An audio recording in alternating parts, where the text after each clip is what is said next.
il virus non se n'è andato, sicuramente, e dopo lo vedremo, dà dei segnali diversi dal punto di vista clinico rispetto a questa invernata, e lo sapete meglio di me.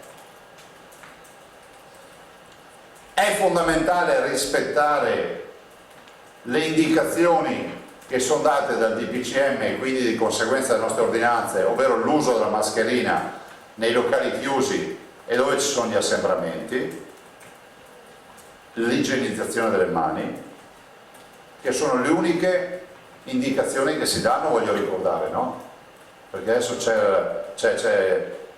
come si dice, c'è sempre da parte di pochi, è sempre dire ma la mascherina, ma voglio ricordare che le uniche indicazioni con tutto aperto, perché non c'è più nulla di chiuso, dal 18 maggio di fatto è accaduto questo, è solo l'uso della mascherina nell'assembramento e il luogo chiuso e l'igienizzazione delle mani. Oggi clinicamente diciamo che l'impatto del virus sugli ospedali non c'è. In questo momento, avendo noi 6 persone in terapia intensiva e 114 persone ricoverate in ospedale, dobbiamo dire, vi ricordo i 2 dati, dobbiamo dire che l'impatto sulle terapie intensive è questo, 18 maggio 27, e sui ricoverati, ve lo ripeto, è questo,